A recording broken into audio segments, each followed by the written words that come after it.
Finally, some good economic news from the UK. The rate of inflation has fallen to 4.6%. So in this video we're going to be going through why UK inflation has remained stubbornly high, what are the main driving factors, and what these effects are likely to have into next year. Now, the government has popped their champagne early and said that their target to halve inflation by the end of the year has been met early, so gold sticker for them. But the truth of the matter is that it's far more complicated than that, and the amount of credit that I think they can realistically take has been vastly overstated.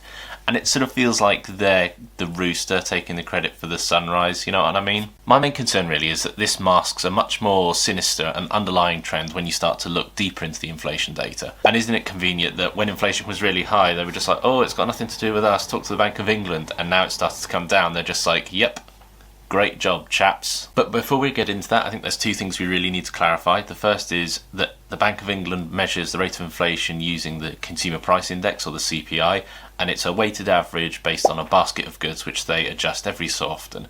So things like milk will have a higher weighting than coal, I don't know, something like that.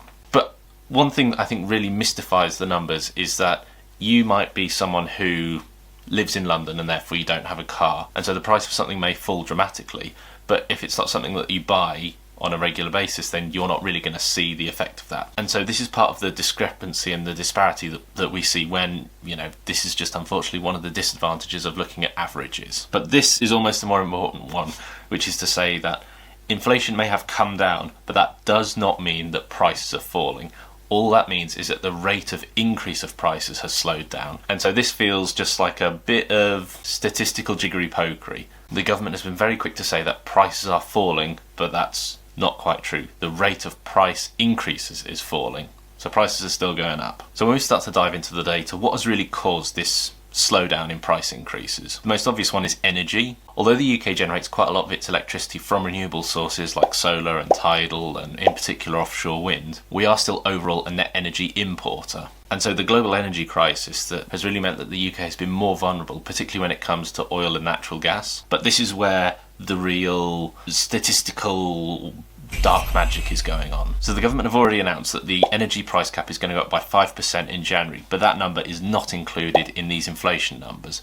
But because of the energy price cap guarantee, this time last year people were getting about £67 a month towards their bills, but because this is categorised as an income transfer from government, it's not included in the inflation numbers. So although energy bills have come down from where they were last year, it is true to say that, you're actually having to fork out more than the decline. So it's like someone saying, don't worry, I'll give you a £5 worth of fuel, can you drive me from London to Edinburgh? It's just like, okay, you're getting some contribution, but the overall prices have gone up. So whilst energy bills have gone down, people are having to pay more of it out of their own pocket. This can be a potential concern that inflation may be here to stay, because that is really the key part of this video. Is it looks as though the UK is going to have stubbornly high inflation for the foreseeable future. The next is food inflation. So at one point, food inflation had reached about 19% year over year. And this is something that the UK consumers have really felt the pinch of, and that's because pre-COVID, the UK used to have some of the cheapest food in the world, especially when you start to look at it as a proportion of overall household expenditures. Some degree of this can be cost push inflation. We've seen energy prices go up, we've seen fertiliser costs go up, we've seen animal feed costs go up. As with energy, the UK is a net importer of food. Although we grow a lot of our own food, there are some things that we just don't have the space, the climate for. The UK imports about 54% of its beef, about a third of its chicken, about a quarter of its potatoes, 98% of its strawberries, 99% of its rice, 85% of its tomatoes, 60% of its apples, and about a quarter of its wheat. And so this also means that the UK can be particularly vulnerable to external shocks that might go on in other countries, increasing prices for production there, which we will then feel when it comes to doing the grocery shopping. Now, we've not said the B word, that's going to come later in the video, but another factor that's going to hold UK inflation slightly higher is going to be that cheap labour is ultimately drying up. Leading agricultural lobby groups reckon that the UK needs between at least 70 to 80,000 seasonal workers every year to help pick some of the food that we grow. And when it comes to cheap labour, which the UK has typically got from the EU, this has really had this kind of unequal effect on different industries. So hospitality, construction and agriculture, some of the really key areas, and unbelievably that's where we're seeing some of the highest price increases. The next factor is supply chains. The typical modern economy will operate on two pretty standard, and have been for the last 50 or 60 years, processes. First is vertical integration, which means a single organisation will own as much of the supply chain further down as it can. And the next is just-in-time manufacturing. This is where, rather than have companies store large quantities of raw materials, they will have the raw materials arrive just as it's needed in the production process.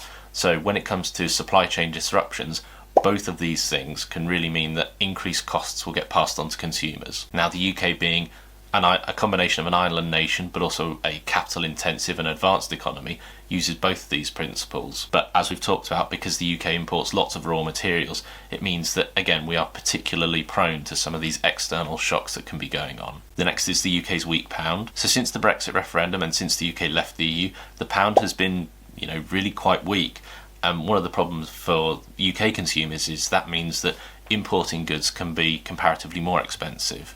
Now, as with most things in economics, the flip side to that is that it means exporters in the UK have had a better time because, comparatively speaking, their goods are more competitively priced. But when you're a net importer, it's not good news. The UK's tight labour market. But on this one, don't believe all the hype. Inflation came first and price rises have come to follow. It's not necessarily the case to say that people demanding in line with inflation pay rises are causing inflation, because by definition they haven't got an pay increase that's in line with inflation. So get rid of all that nonsense that you see a lot. The UK's low productivity. Now, the UK's productivity growth since the financial crisis has been pretty shocking, and the reason why this relates to inflation is because if a UK employee was more productive, then they would have to spend less time in order to produce the same output.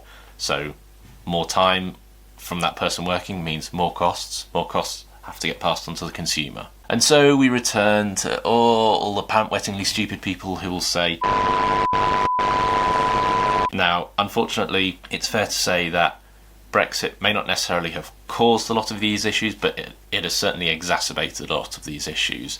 The strength of the pounds can largely be drawn down to some of the effects of Brexit. Tight labour market, import checks, import controls, the cost of importing goods. All this has meant that overall the UK is likely to have inflation that's going to be stubbornly higher for longer. And so what all this means when you bring it all together is that the UK's inflation rate has stayed kind of higher than a lot of our peer groups, and that's largely down to a whole host of factors. We've talked about energy, we've talked about food, we've talked about Brexit, but one of the things that we really just cannot escape from is that it seems as though, and the Bank of England's forecasts largely mirror this, that higher rates of inflation are here to stay. So comment down below, what do you think is going to happen to inflation over the next couple of years? Thanks very much for watching. Peace.